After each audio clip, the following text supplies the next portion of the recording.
could you introduce, so I understand you have like a couple of products, that NOVOS Core and NOVOS Boost. So could you introduce, like at a high level, what those two are and when you should use them? Sure. So NOVOS Core is what we're most proud of. That is our foundational, as in the name core, it's our foundational supplement. It's composed of 12 ingredients. This is based on us considering hundreds of potential ingredients and then narrowing down to the 12 that we thought, or based on research, would be the most significant ingredients for longevity purposes.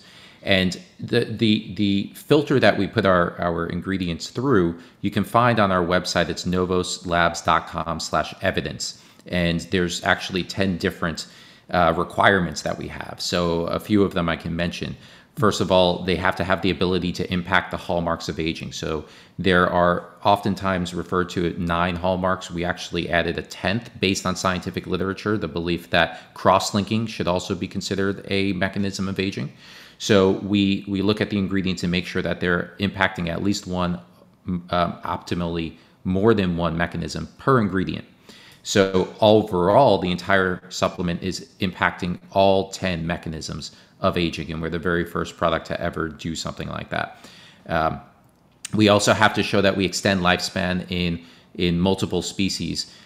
So it's, as you know, it's very difficult to show this in a human because of how long we live and how expensive these studies would be.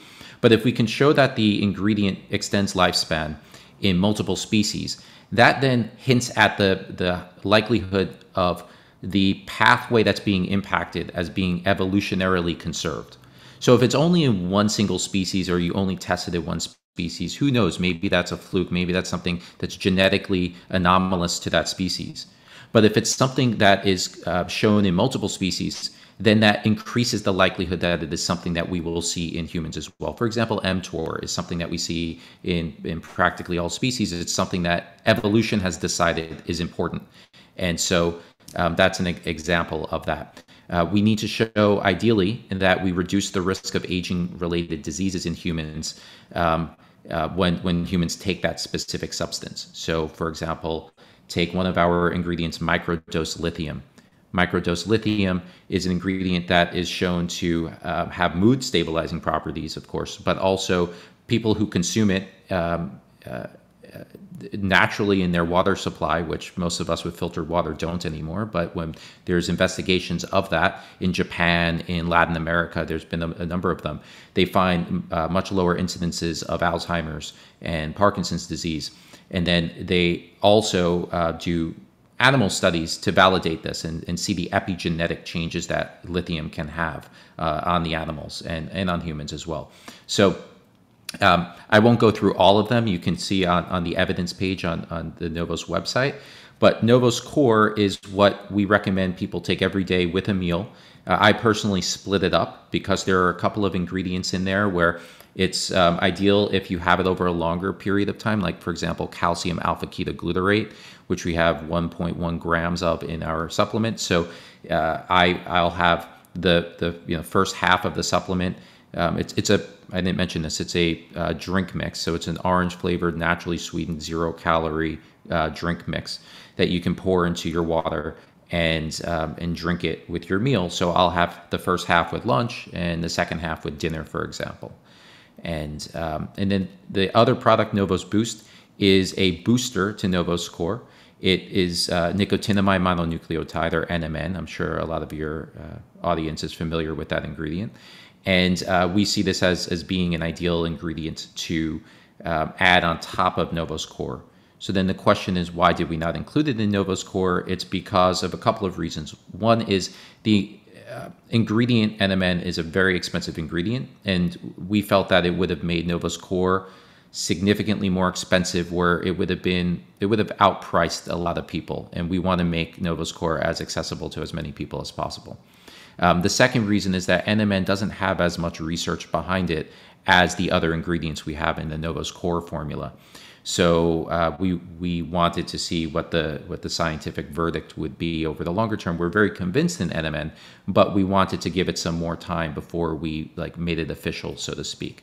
So I personally take NOVOS Core and NOVOS Boost, and I recommend to my friends and family that they do the same. So just going into a couple of the product of the actual ingredients, but actually starting with NMN. So there's actually more data on NR, I believe, at least for humans. But you went with NMN. Can you explain that decision?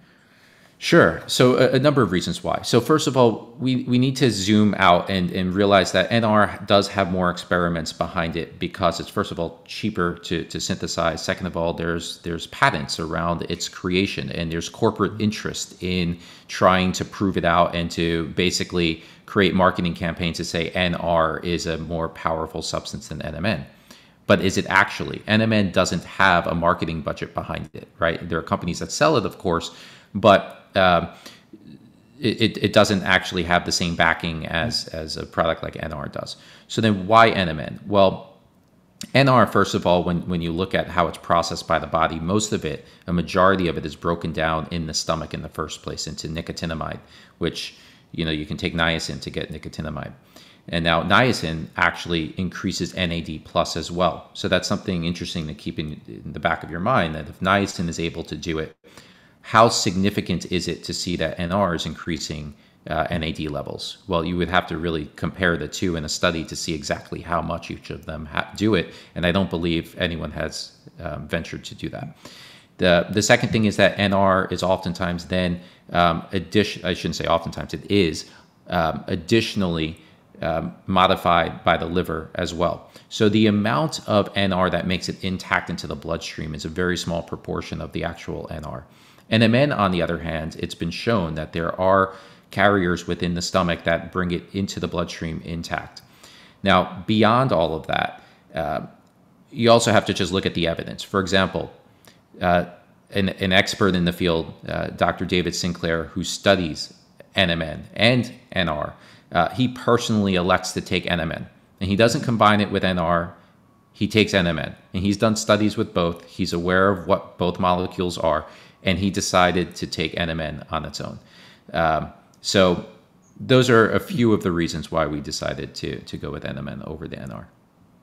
Great, thank you. Because it's very difficult to get a reasoned explanation. So you also have. Sorry to interrupt, but Yeah. I would like to say that we had the option to go with either one. Like we are agnostic to what ingredients we use. We just let the evidence tell us. And NR is less expensive for us to go with than NMN. I mean, NMN was thousands of dollars per kilogram when we first started. It was exorbitantly expensive. But we went with it because we strongly believed that it was the most powerful of the two. And my co-founder is Dr. Chris Verberg. He's an expert in the field. He's the one who ultimately makes the final calls on the formulations, and he could say even more about why he decided NMN beyond the answer I gave.